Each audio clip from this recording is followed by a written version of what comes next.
welcome to Board Game Breakfast. I'm Tom Vasel, your host, and we have a lot of people here to talk to you about board games and the people who play them. This is the week of Tabletop Day. Tabletop Day is a international made-up geek holiday where people play games on Saturday, run by Geek and Sundry. And for this Tabletop Day, I'll be up in Canada at the F2Z headquarters. I may see a few of you there. If you managed to win an invite to that, there was several different contests running for it. But if not, I'll try to get some video from there and tell you guys more about what I saw there next week. If you want to ask some Q&As, we're going to be doing a live Q&A today at 11 p.m. Eastern Time. So that's going to be late for people on the East Coast, I'm sure, but maybe that will let people around the world see it at a better time. All right, well, the first thing we're going to do here is the gaming news.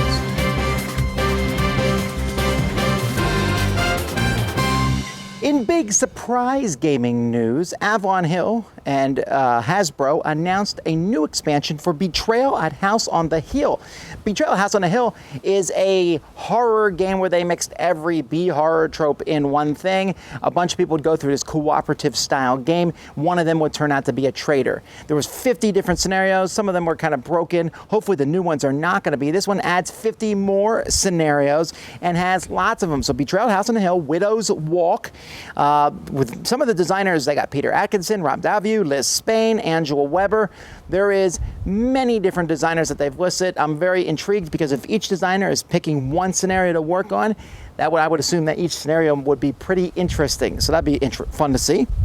Plaid Hat Games / F2Z is releasing previews of Dead of Winter, The Long Night. So you'll be able to see those on their website. Z-Man has announced a new interactive style card game called Aquarium. I think we're going to see more and more fish-themed games this year. That's just a possible thought I had. Yellow has announced a new policy where they will be selling their games. When a new game comes out, the local gaming store will have it for 2 weeks first before the online and big box stores get it. This is another way that a company is trying to help the local game stores. Asmodee did their prices. Yellow is doing a release date. Will either or both methods work? We'll see.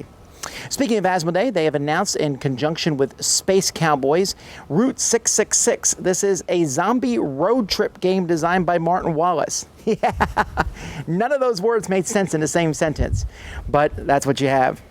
Then we have Zombies. The board game is having a new soundtrack made for it from Midnight Syndicate. I've always known Midnight Syndicate because when I'm going through a convention, I hear them. They have this big foreboding music that's playing from their booth. So, also speaking of zombies, Twilight Creations has announced a Zombies Ultimate Set. This is not going to be a Kickstarter. They're actually just going to be selling this one. I think they might be taking pre-orders for it. 15 zombie sets have been out so far. I don't know who's keeping track of that really. Maybe some people have bought all of them, but if you haven't bought any of them, this is your chance to get everything zombies together. I'm sure it's going to be quite epic. The Mensa Select Awards were awarded, just so you understand this, the Mensa group, they get together, there's a whole bunch of people, they play games for, I think it's like 40 hours, or just different games. You go from one table to the next, you vote on your favorites. The ones that win were World's Fair, 1893, New York, 1901, Circular Reasoning, Favor the Pharaoh, and Last Spike. I played 4 of the 5 games. I haven't played Circular Reasoning, but the other games seem to fit in that strong family game category.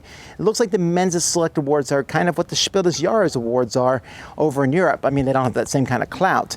But if you're looking at a game and it says Mensa Select, I usually would think, ooh, that means it's a smart, difficult game to play.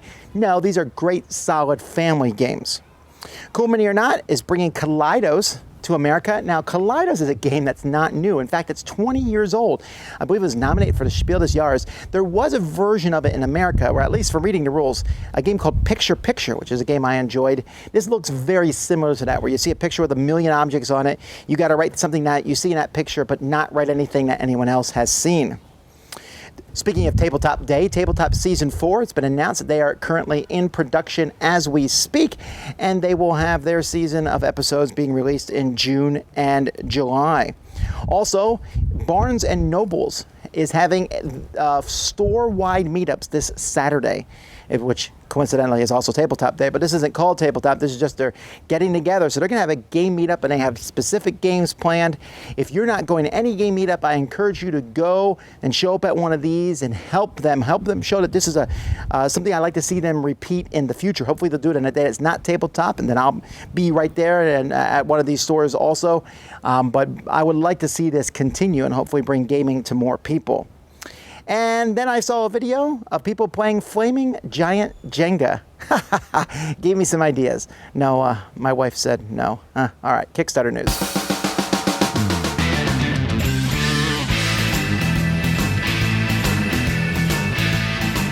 Happy breakfast, everybody. We've got a busy update this week, so let's take off. Jumbo Jets is the latest modular expansion for Jet Set from Whitleypedia Games. This is a hidden gem game, and I'm pretty excited about this expansion. Jumbo Jets includes new flight cards, but also hotels that give you a chance to really increase your income, but you have to adjust your strategy for them to really pay off. Charter flights adds 2 neutral planes to the game that help get extra income flowing into it, which in the tight economy game can really help. And Jumbo Jets slightly change the route ownership, but mostly impact the route cost and usage fees. But my favorite new module is the city bonuses, which add bonus rings to each city. The first player to complete routes to those cities get those rings, which can then be exchanged for bonus tiles that give you benefits like extra money and actions. Jet Set is an underappreciated game that really ups the strategic ante on things like Ticket to Ride. You can get the Jumbo Jets expansion for a pledge of $19, but there are also pledge levels that let you pick up the base game and previous expansion as well.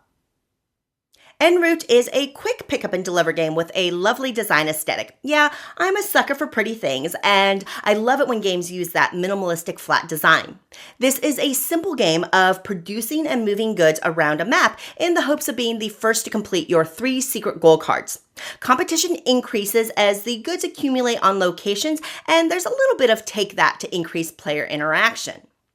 This is a simple game that feels like it would be a great intro game to new gamers, or it could do a good job of filling that quick pick up and deliver gap in your collection. A copy of En route will take a pledge of $25.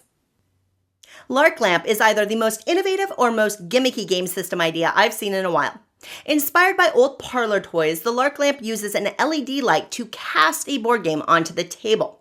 The side panels are interchangeable, with the game designer promising more games in the future that have new panels. The first game for Lark Lamp is called Snix Trap, that involves players luring the Snixes or Shadow Fairies towards the lamp using trap cards. I always like to highlight companies doing creative things in board gaming, and no matter what happens with the Lark Lamp in the future, I really appreciate the beauty and cleverness of this idea. A pledge of $59 will get you a Lark Lamp and the components for Snix Trap, but unfortunately it's only available in the USA and Canada. For those of you outside of North America, there's an interesting $10 club membership that gets you a print and play version of the Lark Lamp and future game designs. Landed, a terraforming game, is a tile placement game that looks like it could be a puzzle or resource management game, but it's really a push your luck game. Thematically, players are competing terraforming companies that are trying to fulfill contracts for different land types. The more tiles that are involved in a territory, the more points it's worth, but other players may have the same contract as you, so you have to decide how long you want to wait before you stake your claim. And claim tokens are limited, so you have to use them selectively. Landed is a very simple game that has a lovely presentation and is easy to teach. A pledge of $34 will get you a copy of the game shipped worldwide. And last but not least, Grail Games is bringing us Catbox. Now, I'm definitely biased towards this game because it's from my favorite Taiwanese game designer, Asa Chen. Catbox is a cool puzzly card game with just a touch of deduction and, of course, Asa's signature cute cat art. In Catbox, players are secretly assigned a cat color with the goal of having the most of that color showing at the end of the game. But you want to be a little bit subtle in how you play your cards, because if your opponent figures out what color you are, it makes it easier for them to cover you up. The extra twist in Catbox is the cards are double-sided, and you can play cards from both your hand and your opponent's hand. Grail Games is a reliable producer of small box games, and a copy of Catbox is just $21 shipped worldwide. Okay, that's all I've got for you this week. I hope something caught your eye, and until next time, I hope you have a great week.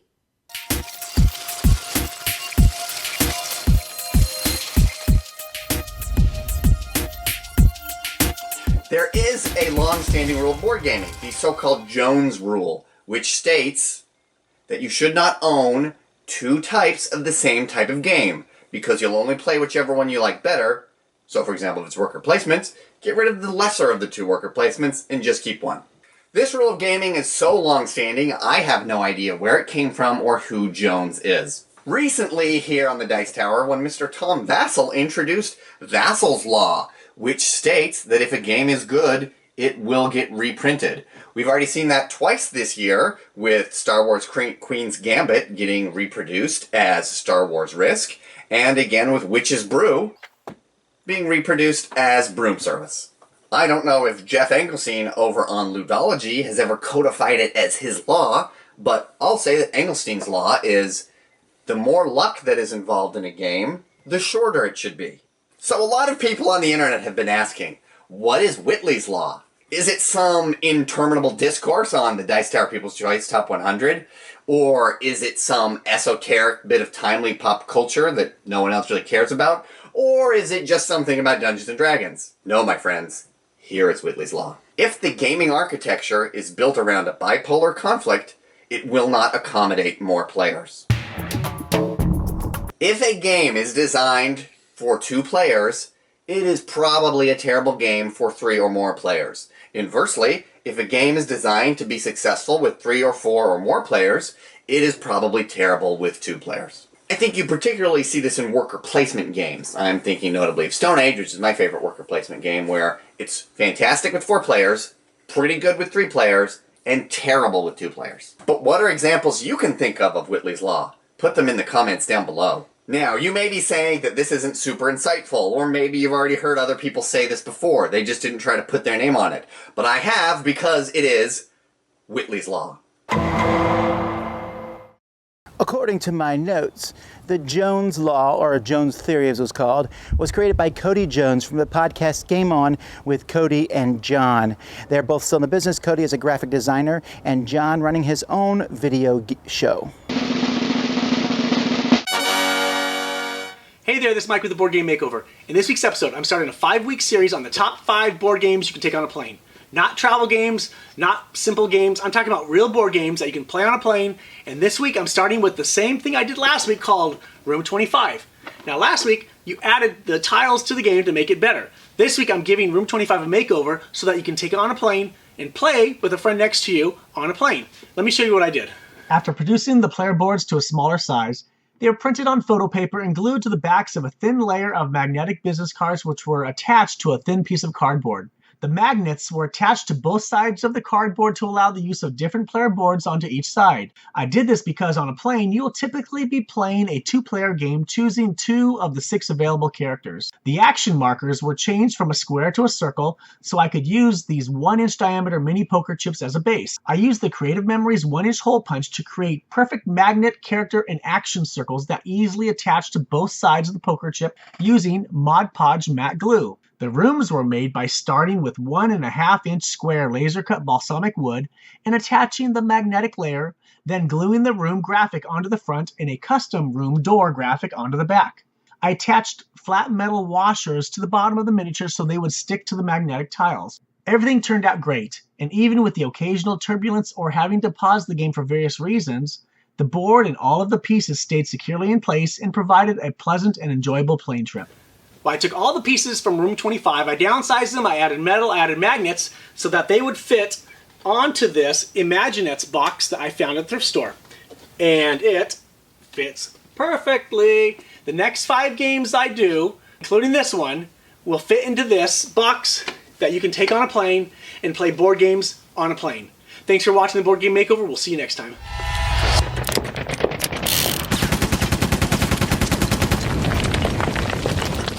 Folks, I'm Vasel speaking. Jason Levine.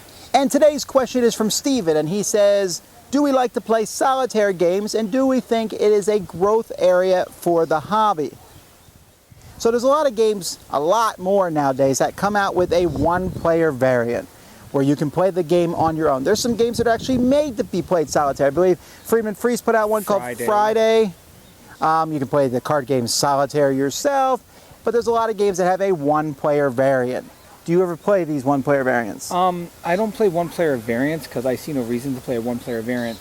I do like some solitaire games. GMT has a few solitaire games in their collection. There's that new submarine game. I forget the name of it, but that new submarine game is a one-player game, and you're like going in submissions and trying to go subs and go attack like enemies with your sub. And then obviously, The Hunters, that's the name of it. The Hunters from GMT. Friday obviously is a very good one. Hostage Negotiator is another good one. But I like games that are meant for one player that are solitaire if you're going to play a solitaire How often do you play solitaire games?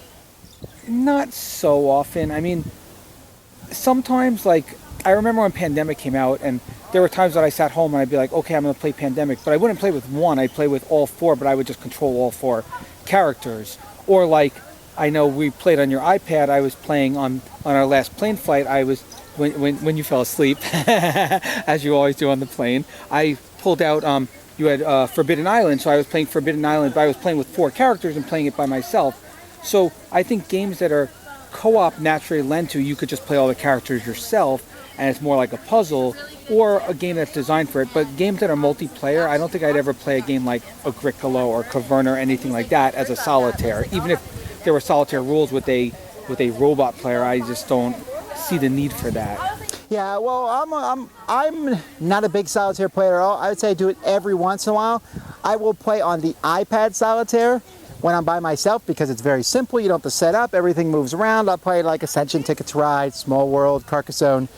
I like that sort of thing, but I don't really lean towards it because for me, if I'm going to play something solitaire, I want to play something that's really intense. So I'll play like a long Final Fantasy game, or I'll play, Civilization or something on a computer game, because those are solitaire also. Now, that's not to put down anyone who does like playing board game solitaire. It's fine. And I know a lot of people don't have groups they can play with all the time. But because I do have a group, I would much prefer to play with someone in person. Yeah. Much prefer to play with other people. The camaraderie, going up against another person, that I think is a bigger deal for me. Now, is this a growth area? I think it's a small growth area. But if you look at the biggest companies, they don't often go out of their way to do solitaire variants, so it must not be that big of a money-making thing. I don't see it as a growth area at all. It's not a bad thing to offer. No, it's not a bad thing, but if you're going to play solitaire, like we said, you do it on an app. I mean, even... That's a growth area. The solitaire on an app is definitely. Yes, but even if you're going to play, I mean, there's games that are solitaire, but I would rather pull out, like, Stone Ages on the app. I'd rather play Stone Age and play with the AI. Yeah, the AI isn't as good as when you play with real people and your friends, but it's like, okay, if you're on a plane or something, pull out Stone Age and you can play a game and play against 3 AIs if you want. And to me, that's where I like solitaire, but I would much rather, like Tom, play with a group, because that's what gaming is about. It's about socializing and being with other people. And the only time you should really play solitaire is if, I'm sitting alone at night and I think I'm going to pull out a game, or I'm on a flight, or I'm have to take a subway trip in and I need something to occupy my time. But I don't see why you would want to do solitaire games anyway, because this is a social hobby and you want to socialize. All right, well, I'm sure you guys have different thoughts and feelings. And how much do you like solitaire games? What do you think about the subject? Let us know in the comments. Until next time, I'm Tom Vasel. Jason Levine. And this is... Hi, welcome to the 101. Now, last week I thought it'd be a complete blowout, but it didn't turn out that way. It was actually a lot closer than I thought. And the Cent 2.0 one, like I thought, but it was very, very close. Now, this week we've got two games that are kind of interesting. First of all is Claustrophobia. Claustrophobia is a really neat system where you roll the dice and you assign it to the person. But the thing is, the next time it could completely change. So you can have a strength of 5 and it goes down to a strength of 2. And Claustrophobia will be taking on Dungeon Run.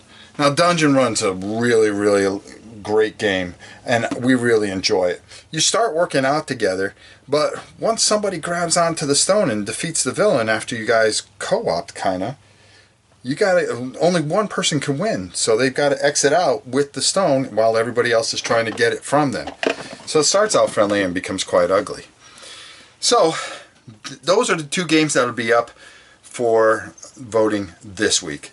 Now, on BBG, in the Dice Tower Guild, I'm going to put in the forum up the entire bracket so everybody can see it, and actually all the vote numbers so you can see what the difference was on each game.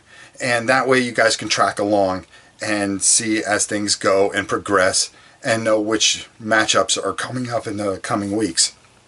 So that's it for this week. And thanks so much for voting and being a part of this. I really appreciate it. Until next time, I'm Rob Orrin, and we'll see you soon.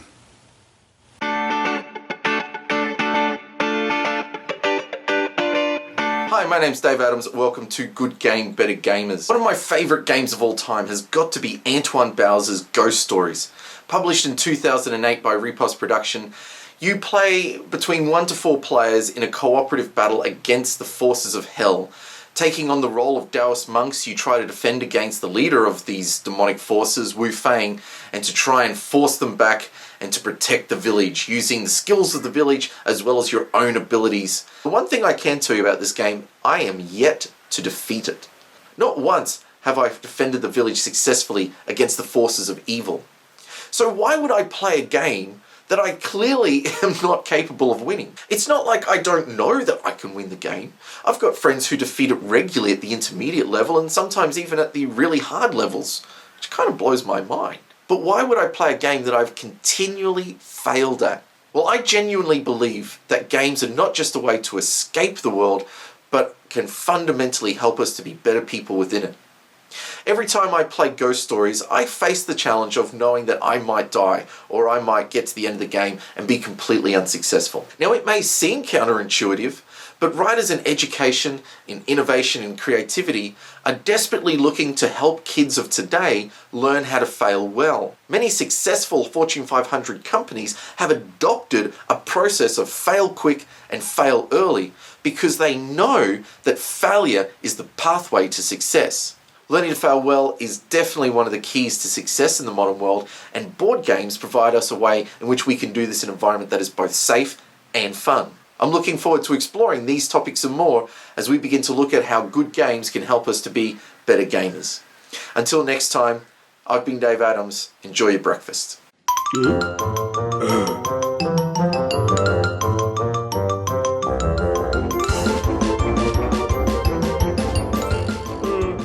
So what's coming out from the Dice Tower this week? Well, I'm going to be doing several more reviews this week. We have a lot of reviews to do, and we're just going to keep cranking them out. I'll be taking a look at the new Back to the Future game from IDW, Rockwell, Valeria, the new expansions for Battle Lore. We're also going to be releasing a top 10 list this week, our top 10 most played games.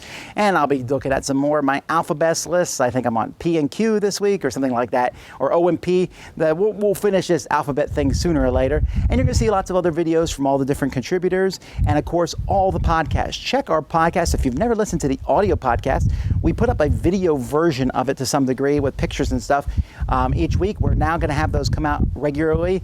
Probably each Tuesday we'll get one of those up for you. So all that stuff's coming out this week. Let's get back to the rest of the show.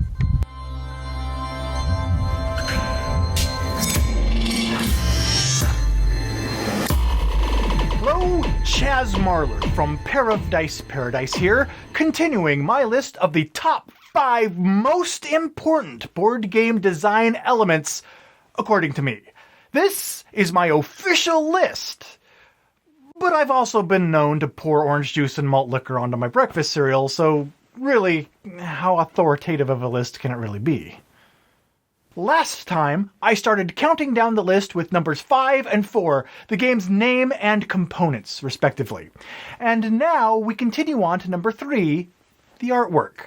Now, much like a game's name, the artwork makes an instant visual impact on the player, who, in turn, will make an instant judgment on the quality of the game based on it. Games that have uninspired art and graphic design can often be more difficult to convince someone to play. I think an appropriate example of this is Hansa Teutonica. Full disclosure, I now work for the company that publishes Hansa Teutonica, but regardless, I would use it for this example even if I didn't. Now, here's a game that's highly praised in review after review, but to be honest, I never even took a close look at it until it crossed my path due to work-related tasks a few weeks ago. Its artwork and graphic design just didn't grab my attention enough to draw me away from all the other games that are available to play. And it seems that I'm not the only one.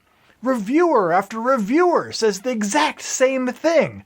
The players enjoy the game, but the board is boring to look at, and the box art does nothing to describe what the game is all about. In short, I can't help but wonder how much of a resurgence this game could receive if it was given a complete and total visual makeover. In addition to boring artwork, misleading artwork can also affect a game's longevity. I'm reminded of Hyperborea,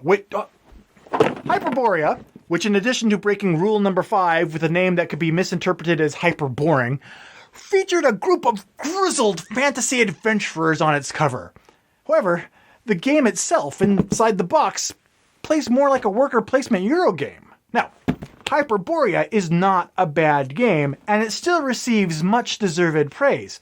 But every single time that I hear it mentioned by a reviewer on a podcast, that person mentions the disconnect between the box art and the gameplay, which means that even if it's subtle, it is a factor in the opinion that is being formed about this game. So there's number 3 on my list of the top 5 most important board game design elements. And next time, I'll discuss an element of board game design that's even more important than picking the right orange juice to pair with your Lucky Charms. Hello, Chapettes. Would you like to see a brand new game? Clash on Cards. This is Top Face. Top Face comes with 2 decks of cards, purple cards and white cards.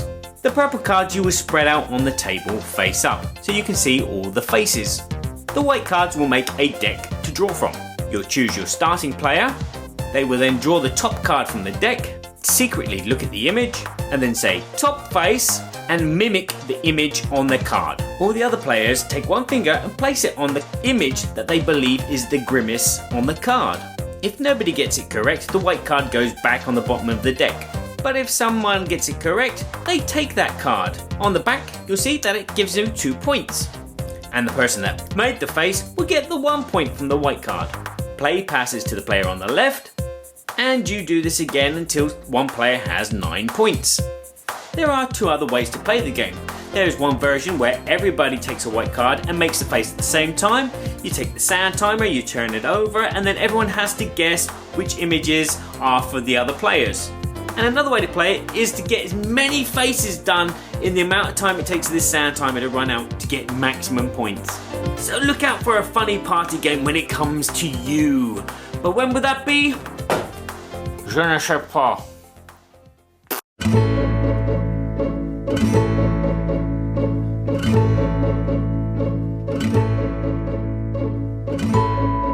Hi, I'm Ian from Open the Box Game Stream, and welcome to Component Moment. I'm used to talking about lots of components, but this game has hordes of components. It's called Zombie 15. So let's open the box. It comes with character cards,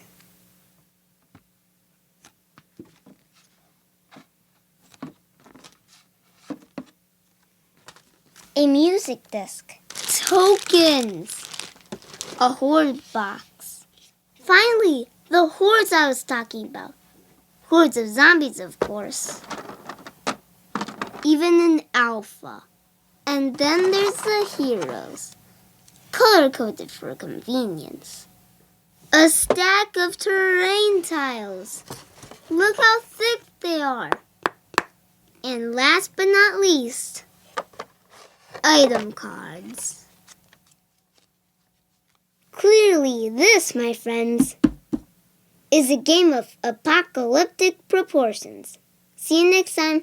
Bye.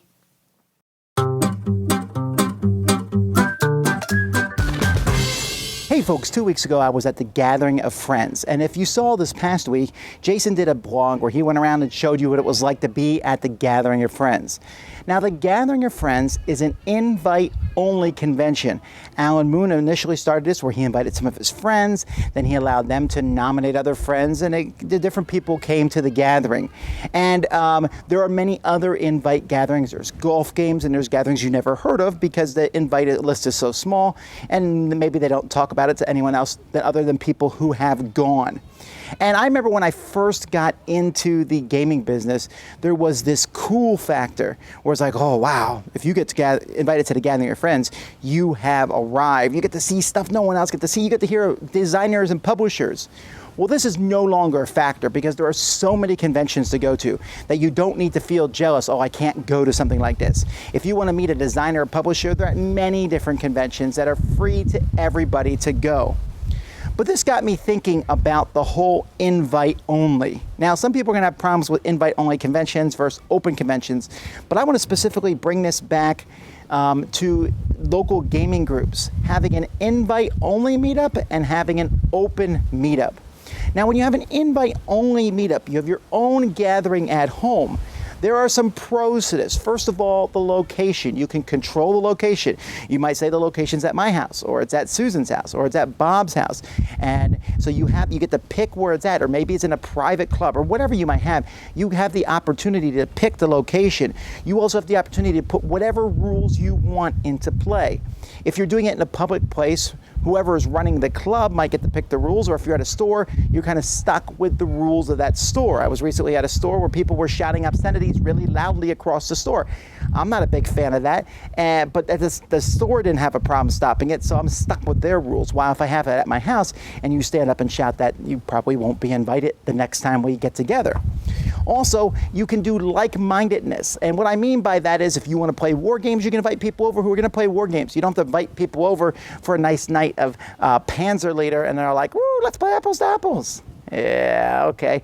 And so you're able to invite people over who you know are going to like the same games that you have. You can also keep out those toxic people, those people who I call fun suckers. They sit in a game and it's like, oh, here we go. They might drag the game from 2 hours to 6 hours. They might just sit there and they get mad when they lose. They might cheat, whatever their toxicity is. It's easy to avoid those people with an invite-only gathering. And it's easier for you, and this goes back to the rules, to have control over what is going on. When I run as invite only, I can say, okay, this is what we're doing. Hey, we start now, we end now. This is all the different details. Now, what are the cons? The cons is snootiness. It's a very possibility. It's like, oh, well, we're invited to this and you're not. Or even if you're not that way, a perception of this. People are like, oh, you think you're better than us. And it can lead to some hurt feelings if someone who's not invited to it finds out that it's occurring and they weren't invited to it. And just that whole perception of these invite-only gatherings, like, oh. And even if you think, well, we're not stuck up, we're not forming cliques, it's still possible to do that even when you're actively trying not to. So my question is then, what's the biggest thing here? And that's the growth of the hobby. And I honestly think you can see growth for the hobby in both of these. With an open gaming meetup, anyone is coming. And I'm a big fan of that because I want gaming to be something that is open to all. You're a little weird? Gaming's here for you. Because you know what? We're a little weird. Have you seen the hats I wear? You know, this whole idea sometimes that I'm better than other people is not a good quality to have, and especially as gamers. And I like the fact that no matter what oddity or weird thing that culture may look at you at, gaming is a welcoming place for you to come to, and that will cause growth. However, growth can also happen when there's not open gaming, because somebody can come into an open meetup and cause problems. They can cause the group to actually shrink because I'm like, I would go, but Barry's going to be there, and every week Barry goes off in some tirade about how he does not like this certain group of people, and that's a problem for me, and that's racial, and you're like, well, I'd like to kick him out, but the store doesn't do anything about it, and so I guess I'll leave too because I can't stand it either, and that's a negative thing. And in a smaller group, people come and are like, wow, this was really fun, and you have a chance to grow. Growth with a closed group is likely going to be slower, but it's also more likely to be something that sticks around, something that lasts longer. So in my opinion, should you do closed invite-only gaming or open gaming, my opinion is you should do both. have an open gaming, because I never think that we should cut open gaming out. I think we should be encouraging young people and people who are just wandering in off the streets to play games because they may fall in love with a hobby that will keep them entertained for the rest of their life. You may find friends that you never would have met otherwise. I've met so many wonderful, excellent people through gaming that I would not have otherwise, and I do not regret that. At the same time, I can understand wanting to have some control, wanting to have, I got the pizza that feeds 4 people type situation, and a small, more intimate type get together. I think both are there. I know some people have a problem with one or the other. I know people here in the Miami area who never go to an open meetup because they do not like the openness of it. They rather just play with people that they know and are comfortable with. And I know some people who would never want to go to one of those small, comfortable groups because they look at them as cliquish. What do you think? Let me know in the comments. Do you like invite only? Do you like totally open, or a mix of the two? Anyway, that's Tom's Thinks.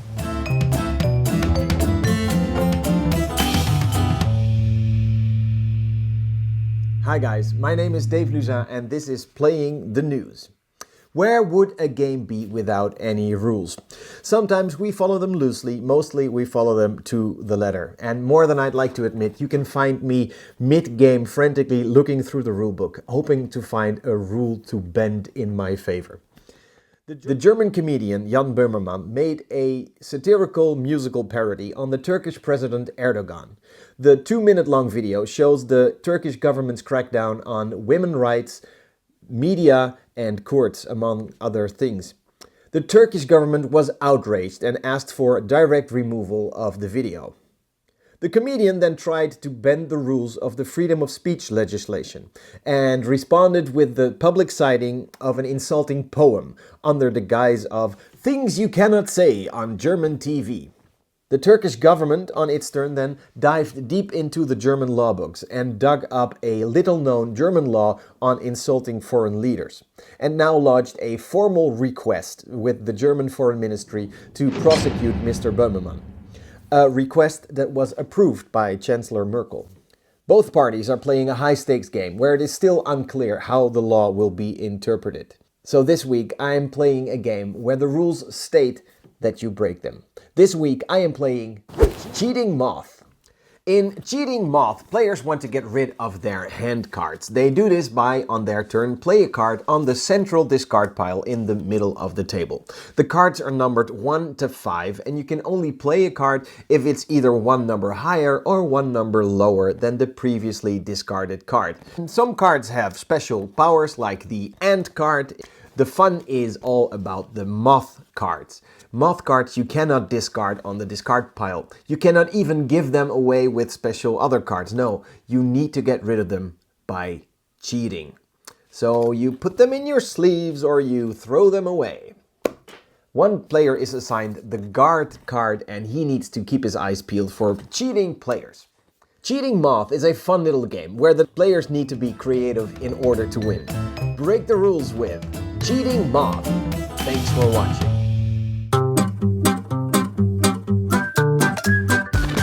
Hello and welcome to another episode of The Best and the Worst with Niels Sowell's Brettspiele, and today we are talking about Trumban from Mayfair Games. The best part on Trumban is for me the multi-use of a card. So on your turn you can take these cards and play them here as so-called passenger cards, but also you can play them here as station cards, or you simply can use them and flip them over as money. So the multi-use of these cards, if you compare that game to other two-player games in that same area, it's super cool. However, the flip side of that is, and this is the biggest critical point for me, is that you only can play this in ascending order. So 1, 2, 3, 5, 6, 9, 10. In other games like the Lost Cities or Celtis, you can play it either or, at least with house rules. So in this game it's really hard to adjust that with house rules. Yeah, I would love to see that drawing luck or bad luck wouldn't affect your strategy so far in Trumban. That was my personal the best and the worst for Trumban Mayfair Games. See you next time. Niels Sowell's Brettspiele. Bye bye. I have a lot of things to show you, but we have to wait till future weeks. Today we're going to take a look at this box here from Wyrmwood. This is a deck box, and you can see it has these snaps on the top. It actually unsnaps on both sides if you so desire. And you can keep a deck of cards in here. It is very easy to keep a deck of cards. In fact, you can see they could easily have been sleeved or been a bigger deck to fit in there. And then, more interesting than that, on the bottom, there's a magnetic thing, you can see this, that has a place to put your dice or whatever other pieces you might need, counters. But where this gets really intriguing here is at the bottom of this piece here slides off, and in here we have one of these devices to see where it is. It is a tracking device that your phone can then use to hunt down where this deck box is. So you have a good deck of something that's worth money, or maybe you just don't want to misplace it. Maybe you're going to a convention or something. All this fits together in a really nice case, and if someone takes it, now hopefully whoever takes your case, I mean, there is the problem that if they take it and a notice exists, they'll be able to pop this out. But maybe they don't know that, okay? It's always a possibility. So, or just maybe just for you and misplacing it, I think would be the bigger call. So this is from Wyrmwood, and you can check out their things. I'll have a link for them in the description of the video.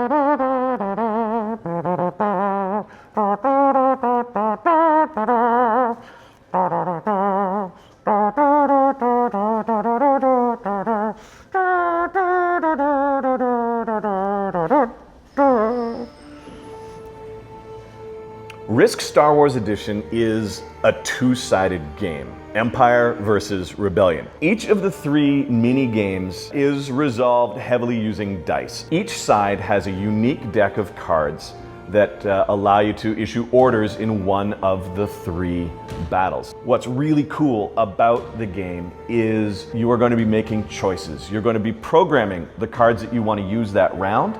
And then when it's time to actually use your cards, you're going to be choosing which of the 2 or 3 actions on it is the most important to use. Is it important for Luke to attack Darth on the Death Star? If you're the Empire, is it time to launch more TIE fighters? Is it time to use the Death Star to unleash a devastating attack against the Rebel fleet? And if you don't find yourself shouting things like, "It's a trap!" you are dead inside. Either that or you're not a Star Wars fan. The game just drips with theme. It comes with dozens of little plastic ships, TIE fighters, X-Wings, B-Wings, Y-Wings. It's gorgeous. Ironically though, it's that strength of theme and the implementation of it that is what's going to keep this off the library at Snakes and Lattes. Because the components are so integral to the feel of the game that if we lose an X-Wing and have to replace it with a red meeple, nobody wants to push a horde of meeples into combat. You want to be moving Rogue Squadron forward. So while that scarcity of components is going to prevent us from opening a copy for the cafe, there is nothing that should keep this game from being on your shelf if you like two-player strategy, light strategy games with heavy theme, or you're just a flat-out Star Wars fan. Now, many astute viewers may have noticed a particular figure appearing looming over the battlefield. This is Kylo Ren, but impossible for him to have been at the Battle of Endor. Just saying that. Get off this box.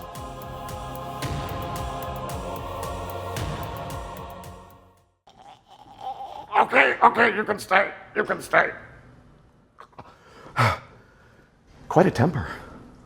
And that's it for another Board Game Breakfast, guys. Thanks so much for joining us for another show. Don't forget to come back at 11 p.m. Eastern Time for a live Q&A. And keep an eye out this week. Last week we had Sam versus the Internet playing Memoir 44. You never know when you might see stuff like that happen over the course of the week. All right, well, I'm going to get this shut down here. There's lots of great videos coming your way. I hope you enjoyed them. Thanks for all your feedback. Until next time, I'm Tom Vasel. This has been Board Game Breakfast, and you've been watching The Dice Tower. Thanks for watching Board Game Breakfast. Tune in each week for your daily dose of gaming goodness with Tom Vasel and all the gang. Until next time, I'm Eric Summerer, and you've been watching Board Game Breakfast, a Dice Tower production, sponsored by Cool Stuff Inc., an amazing place to buy board games. Cool stuff in stock at coolstuffinc.com.